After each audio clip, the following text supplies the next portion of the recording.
Oi, galerinha do Sete Bem com vocês, que é a professora Jaqueline, professora de Ciências, né?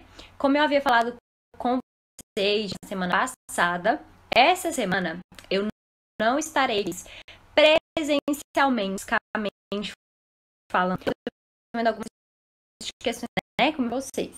Mas vocês terão aí a Ana Júlia como minha substituta, os meus olhos, os meus ouvidos aí nessa sala de aula.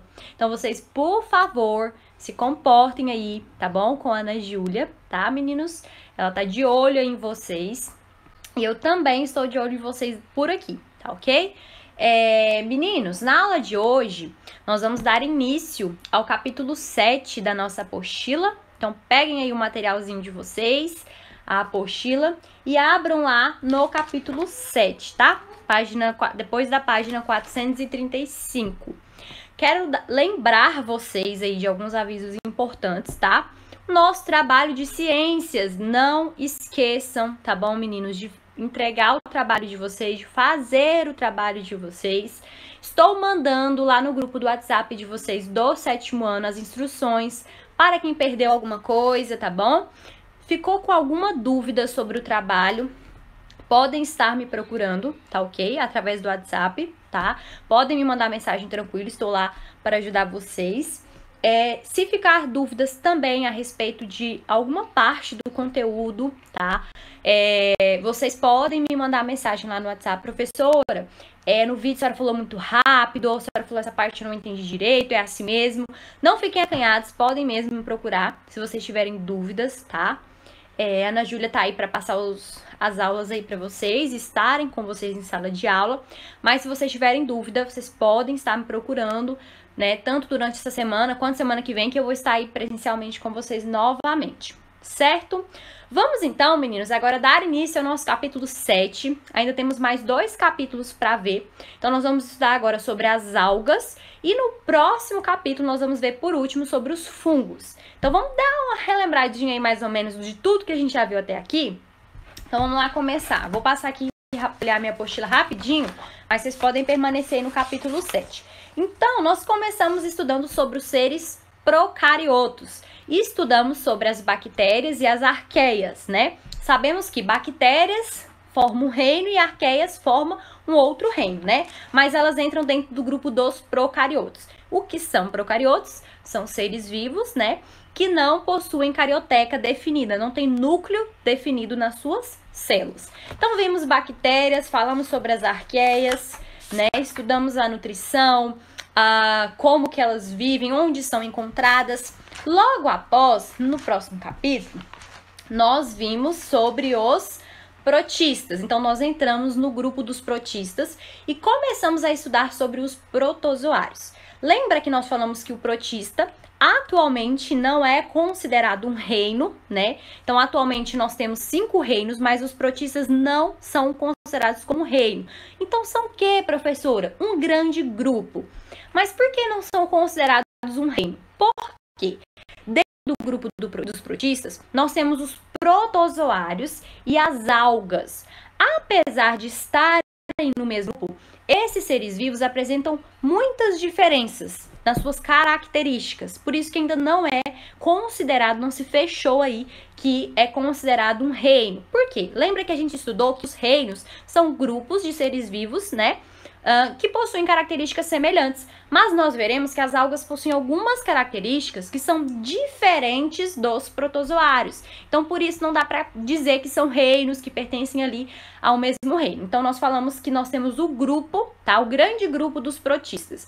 Então, nós já estudamos, por último, os nossos queridos protozoários, né? Nós vimos a questão das características dos protozoários, né? Nós vimos que os protozoários são eucariontes, são unicelulares, que eles são classificados de acordo com a estrutura de locomoção. Então, nós temos os flagelados, os ciliados, os rizópodes, né, que são os que têm as estruturas chamadas de pseudópodes. E nós vimos também que tem os esporozoários, são aqueles que possuem nenhuma estrutura de locomoção.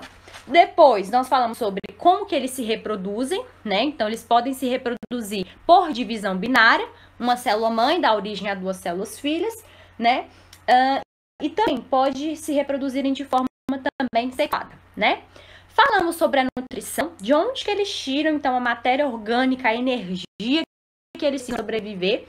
Então, nós falamos que eles são seres heterótrofos. Lembra do conceito de heterótrofo?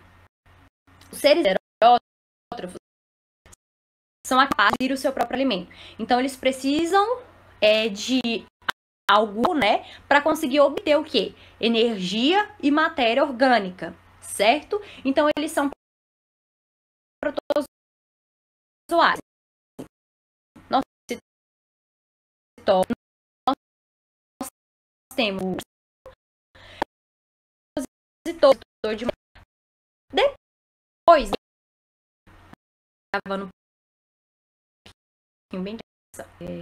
nós vimos que existem alguns protozoários que são causadores de doenças, né? Isso nós chamamos o quê? De parasitismo, ou seja, são parasitas. Eles precisam invadir um corpo para conseguir sobreviver, né? E por isso acabam causando doença para o nosso corpo.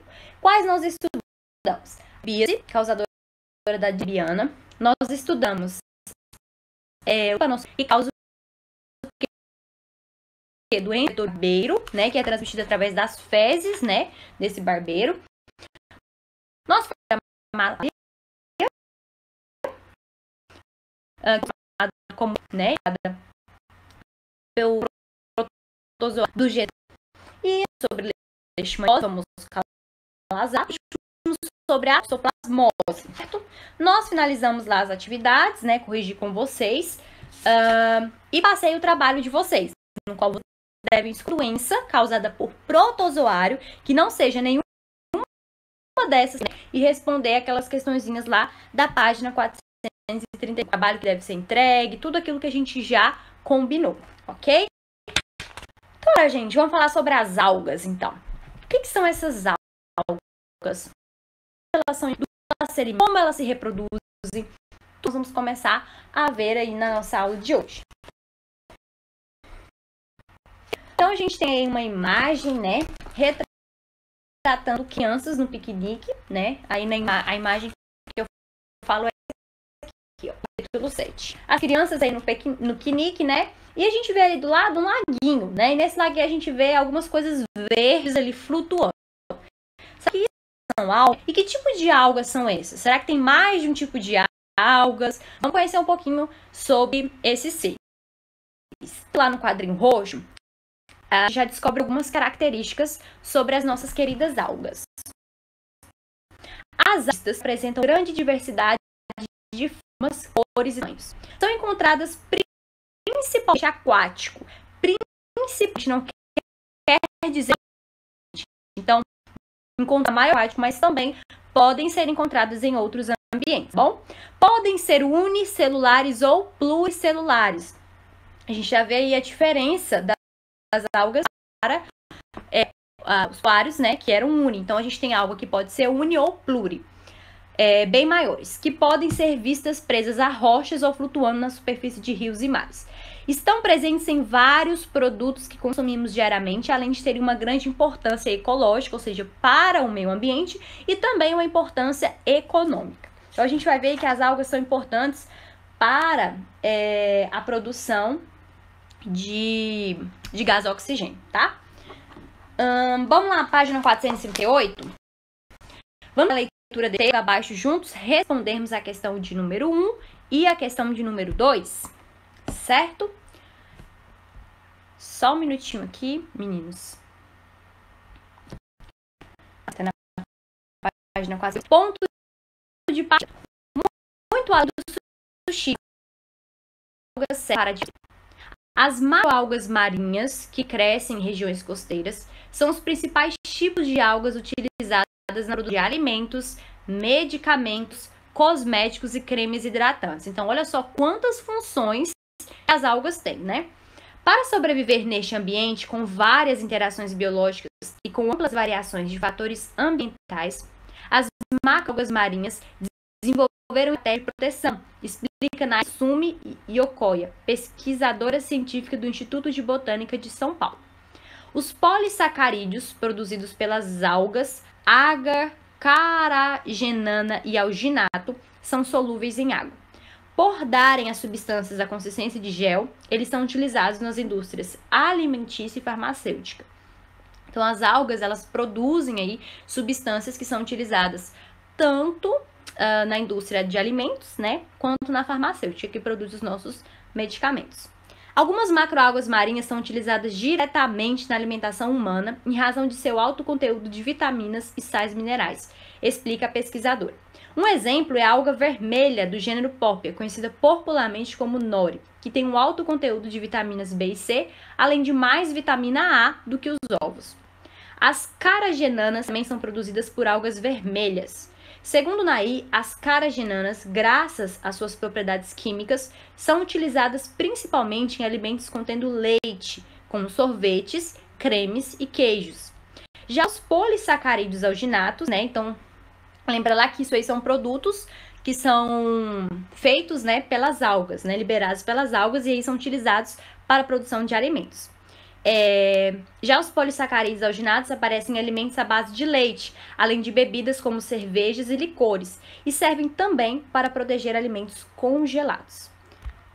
De acordo com a pesquisadora, vários estudos mostram os benefícios dos extratos de algas marinhas em diferentes plantas, como hortaliças, legumes, frutíferas, flores e plantações de trigo, milho, feijão e cevada.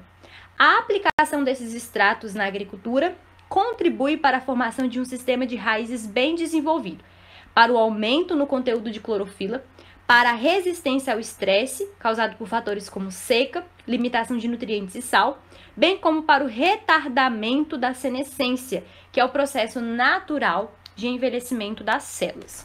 Então, esse texto, gente, ele traz um pouquinho para a gente a importância das algas. Então, as algas não servem só simplesmente para ficar ali na água, flutuando ali na superfície.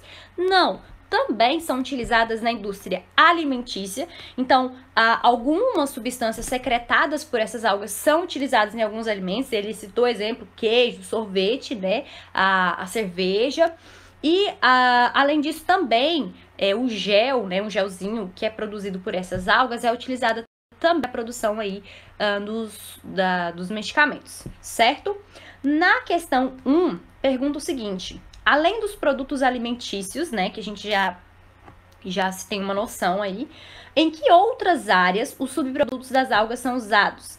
Você faz uso de algum desses produtos? Então, coloquem aí na resposta de vocês, né? Então, além dos produtos alimentícios, em que outras áreas? Na indústria farmacêutica e cosmética.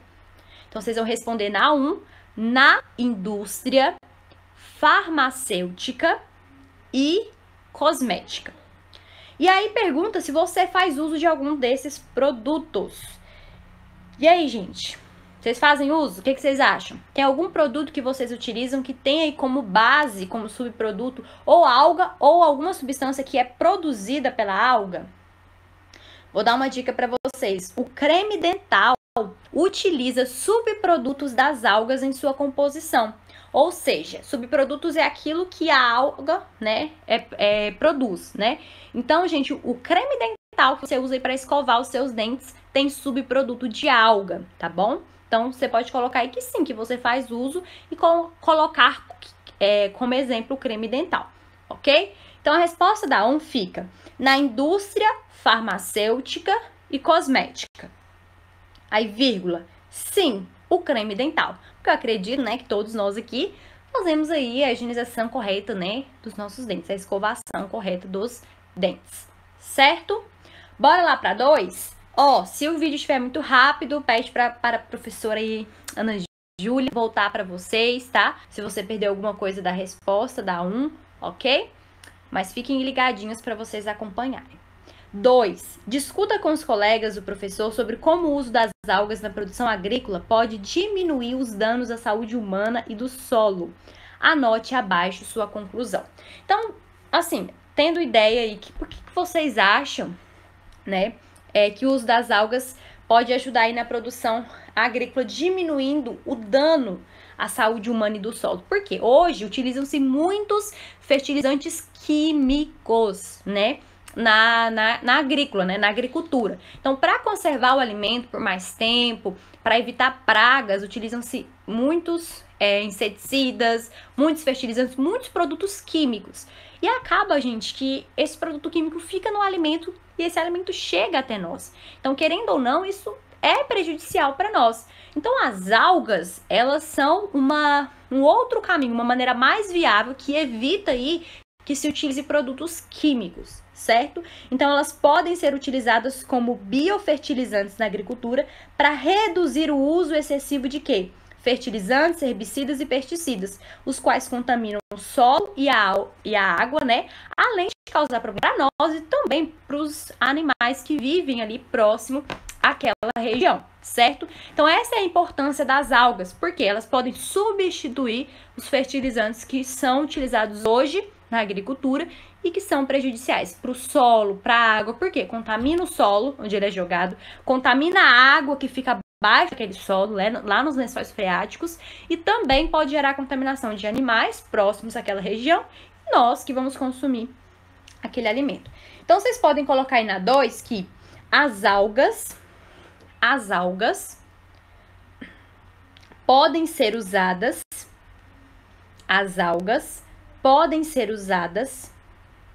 como... Vou dar o tempinho que eu acho que vocês estão copiando aí. Número 2. As algas podem ser usadas como biofertilizantes. Tudo junto, tá? Biofertilizantes. O lisantes é com Z, tá? Biofertilizantes na agricultura. Repetindo, as algas podem ser usadas como biofertilizantes, tudo junto, biofertilizantes na agricultura. Ponto.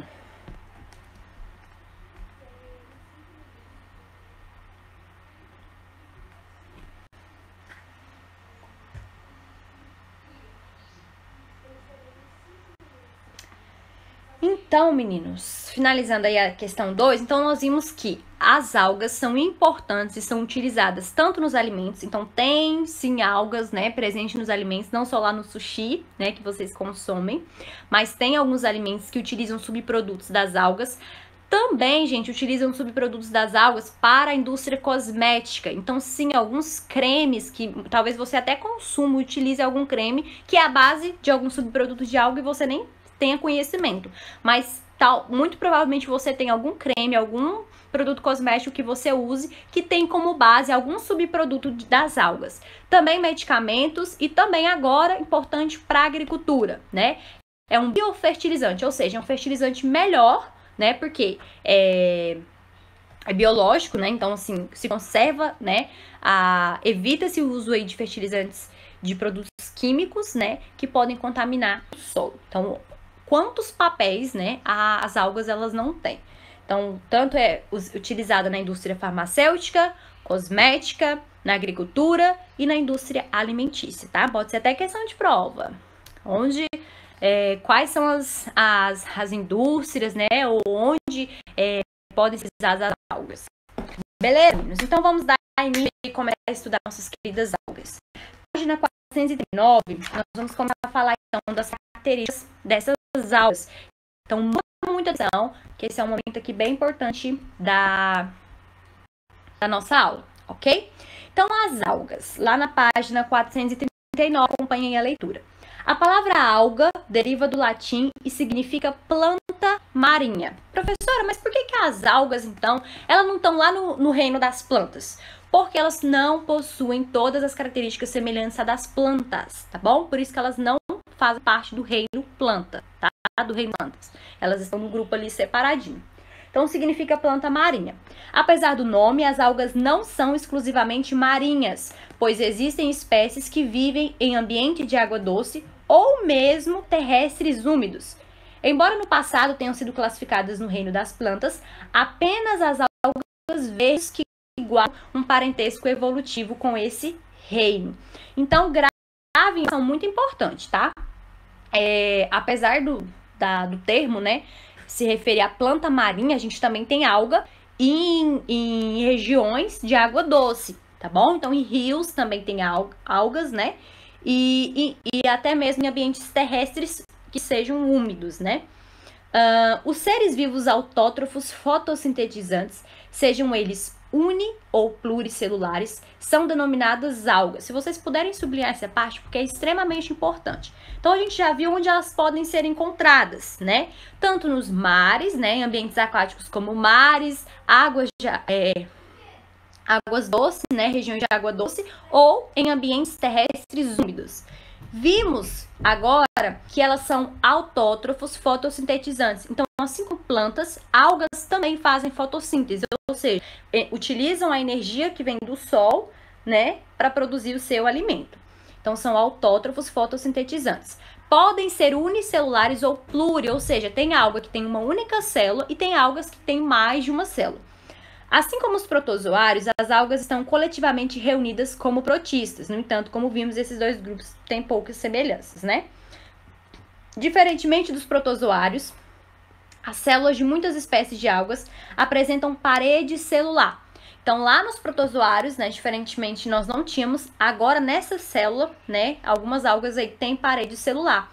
E outra informação importante, sublinhe, todas apresentam cloroplasto com diferentes pigmentos para realizar fotossíntese.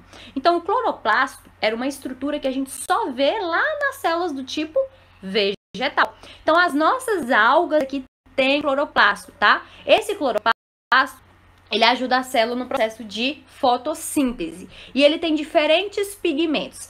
Esses diferentes pigmentos vai fazer com que cada alga de espécies diferentes tenha cores diferentes, tá bom?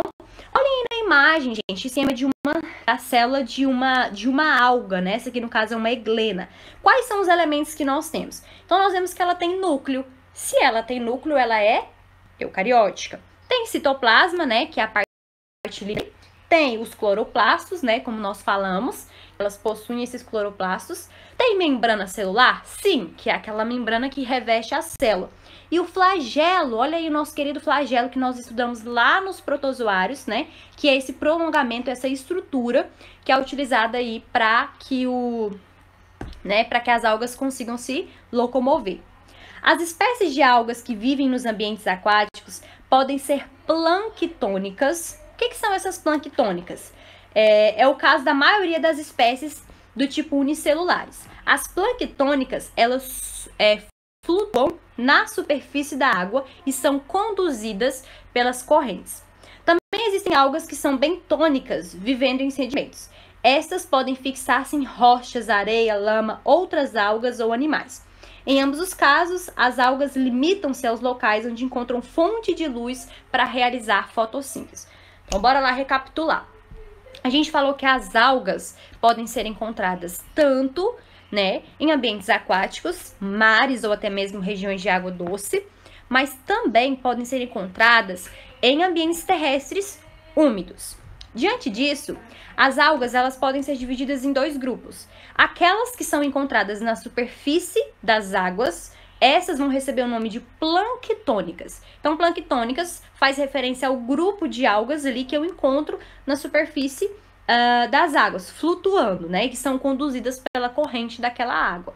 Nós também temos as águas bentônicas. Quem são essas? Essas vão viver sobre sedimentos. Como assim sobre sedimentos? Sobre a rocha, sobre a areia, lama, com outras algas ou até mesmo animais, tá bom? Então, nós temos essa classificação.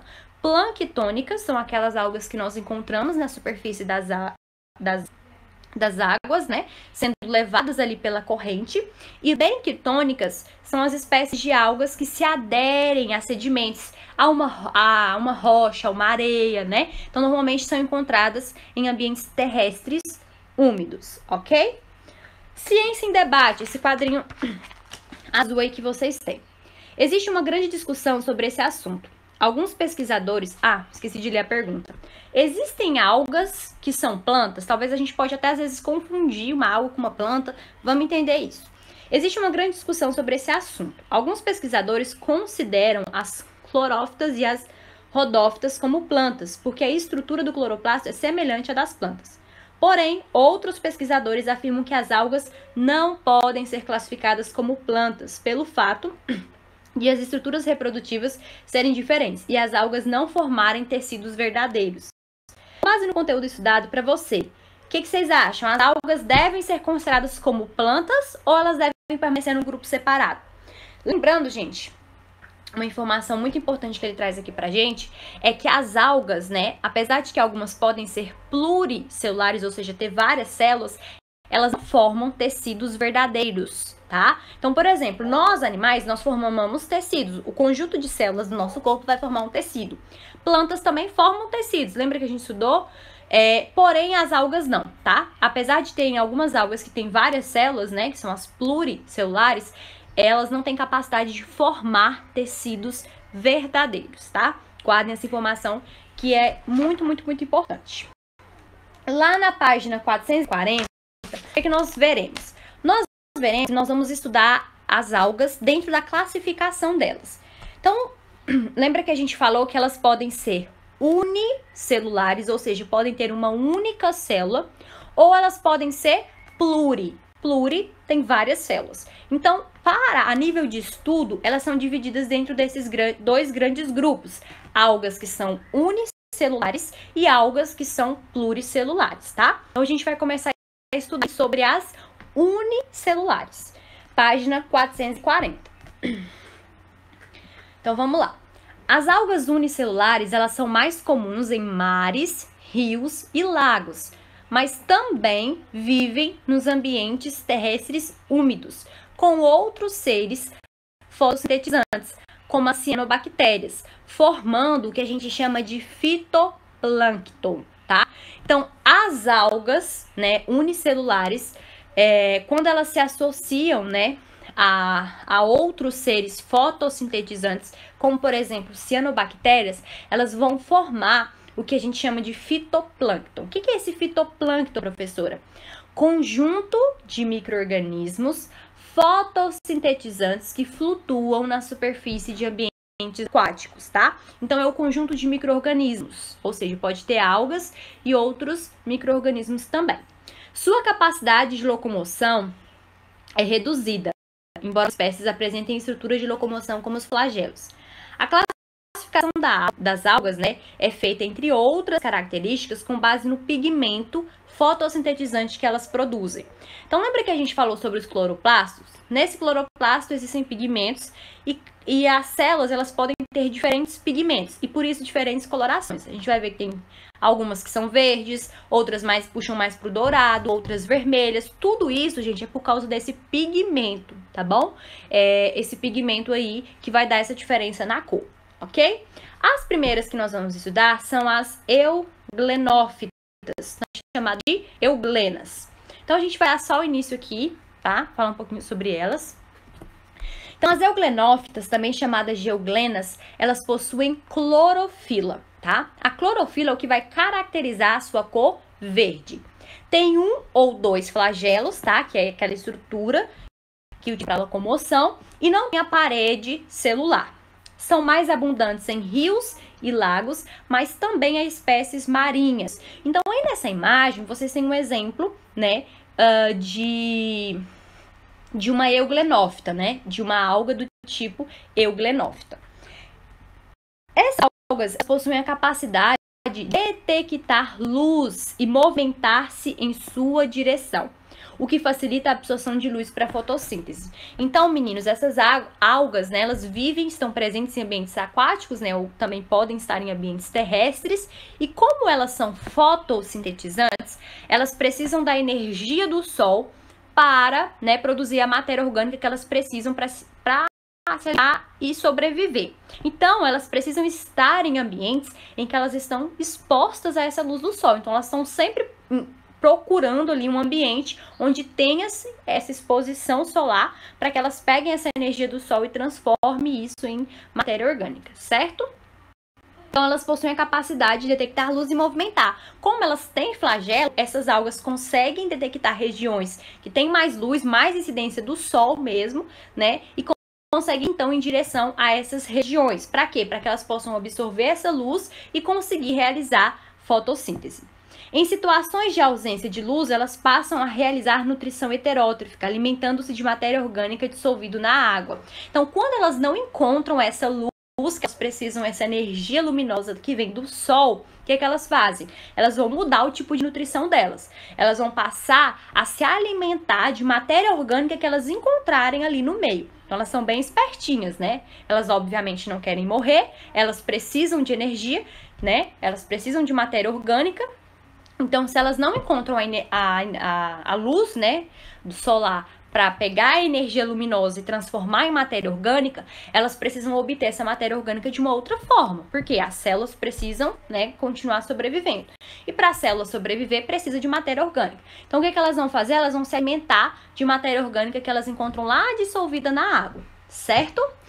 Só finalizando, meninos, pelo fato de apresentar características de protozoários, né? Lembra, protozoário também tem flagelo, né? E a ausência de parede celular também tem característica de alga, né? Existem discordâncias entre os cientistas sobre a classificação da euglena.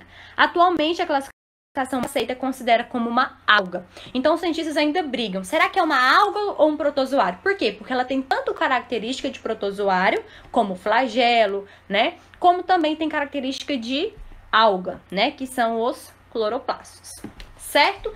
Então, nós vimos aí o primeiro grupo de algas e as principais características. O que vocês precisam guardar sobre essas algas?